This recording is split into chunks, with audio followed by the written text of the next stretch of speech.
Dear colleagues, when the Intergovernmental Panel on Climate Change is using hysterical, spoiled people like Greta Thunberg, whose place should be in school, not on streets, to promote these reports, clearly we are dealing with a belief system and cult rather than a scientifically based organization.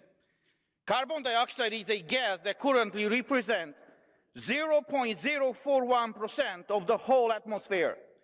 Despite this small percent, for decades now, campaigns are run to make people believe that man-made CO2 is the cause of the climate change.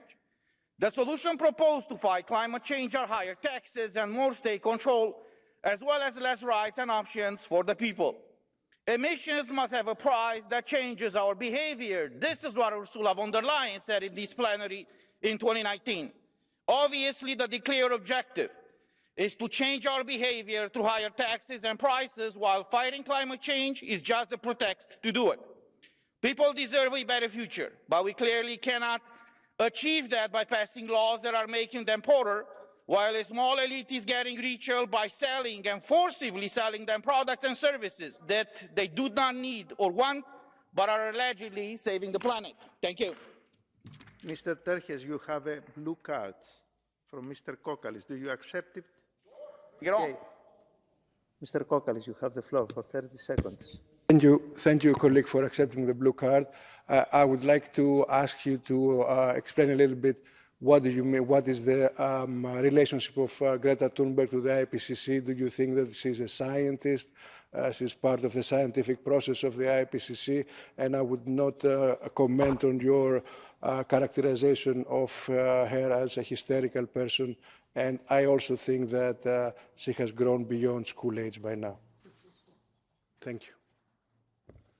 Thank you so much for the question.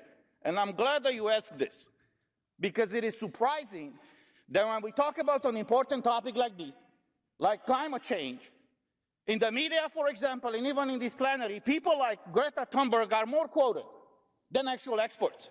So I'm asking you in reply, what is the expertise of Greta Thunberg, of Bill Gates, for example, to lecture us, to force us, to lobby us, to pass laws, to violate people's rights, and for them to make money? No, you answer exactly what I asked. Because if these are scientists, look, science is based on facts, not on propaganda. And everything that we heard here, it's simply propaganda. Thank you very much, Mr. Terhes. You have to explain to the Europeans Mr. Terhes, why a gas you don't have the floor, please. 0.041% of the atmosphere is causing all these catastrophes they are claiming. Mr. Terhes.